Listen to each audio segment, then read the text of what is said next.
আমাদের ঈদকে সামনে রেখে 20,635 জনকে 20,635 জনকে 10 কেজি করে চাল দেওয়া হবে।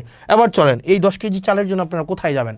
বড়শালগড়ে আপনি এই 10 কেজি চাল দিবেন 978 জনকে। 978 জনকে 10 কেজি করে চাল দিবে, এটা হচ্ছে বড়শালগড়ে। এটা দায়িত্বে কে আছেন? এটার দায়িত্বে আছেন আপনার হচ্ছে আলহাজ আব্দুল আওয়াল চেয়ারম্যান। আপনার আওয়াল চেয়ারম্যানের কাছে যাবেন, ওনাকে গিয়ে বলবেন যে সবচেয়ে প্রান্তিক আয়ের 978 জন 10 কেজি করে চাল পাবে। ইসুফপুরে পাবে জাকারিয়া চেয়ারম্যান, উনি 1076 জনকে 1076 জনকে 10 কেজি করে চাল দিবেন। তারপর হচ্ছে রসুলপুরে পাবেন শাহজাহান চেয়ারম্যান, উনি দিবেন 1222 জনকে। মুকুল চেয়ারম্যান সুবিল ইউনিয়নে উনি দিবেন 1173 জনকে। আপনার ফতেহাবাদে দিবে সালাউদ্দিন ভারপ্রাপ্ত চেয়ারম্যান, উনি দিবেন 2234 জনকে।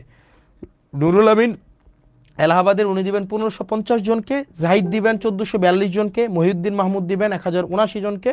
এরকম করে করে হুমায়ুন কবির, জাহাঙ্গীর, মনিরুল ইসলাম, অর্থাৎ আমাদের 15টা ইউনিয়নের, আবার দেখেন 15টা ইউনিয়নের কে কে দায়িত্বে আছেন। কি কোনো প্রবলেম হয়েছে? তাহলে দেখেন 15টা ইউনিয়নের আপনার কে কয়টা করে কার্ড পাইছে, কে কয়টা করে কার্ড পাইছে, এই সবগুলা কিন্তু দেখেন দেয়া আছে।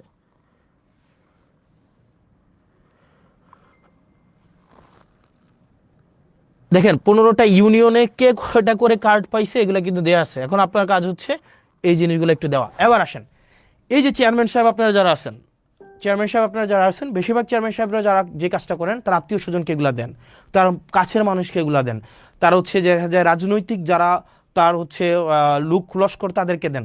আপনারা এটা নিশ্চিত করবেন অনুগ্রহ করে আপনারা আপনার কাছে যে কার্ডগুলো পৌঁছাই দেওয়া হয়েছে এগুলো আপনারা শুধুমাত্র তাদেরকেই দিবেন যারা হচ্ছে এগুলোর হকদার। অনুগ্রহ করে এমন কাউকে দিবেন না যারা এটার হকদার না। সে যদি আপনার বিরোধী দলেরও হয় কিন্তু সে হকদার এই কার্ডের, আপনি তাকে এটা বুঝাই দিবেন। এবং এই চেয়ারম্যানদের সাথে 3 জন করে লোক দেওয়া হয়েছে। একজন হচ্ছে সমাজে গ্রহণযোগ্য ব্যক্তি, একজন হচ্ছে শিক্ষক, একজন হচ্ছে নারী সদস্য। এই 3 জনের সাথে আপনারা আলোচনা করে নেবেন। অর্থাৎ এখানে প্রত্যেকটা কার্ড আপনারা হচ্ছে তাদেরকেই দিবেন যারা হচ্ছে এটার হকদার। সে যদি আপনার রাজনৈতিক বিরোধী হয়ে থাকে আপনি তাকে কার্ডটা পৌঁছাই দিবেন। আপনার লিস্ট করবেন, লিস্ট করে আপনার এলাকার এই যে যেমন ধরেন প্রথমে হচ্ছে কি বড়শালগড় ইউনিয়নের 978টা কার্ড, এটা কারা পাবে? এটা পাবে ওই ইউনিয়নের লিস্ট ইনকাম যারা 978 জন, তাদেরকে আপনার এই কার্ডটা পৌঁছাই দিবেন। সুতরাং এবং আপনার জনগণ যারা আছেন এটা বুঝে নেবেন, টোটাল 20,635টা কার্ড এবার টোটাল আসছে। কোন কোন চেয়ারম্যান কোন কাজ এটা আপনারা বুঝে নেবেন।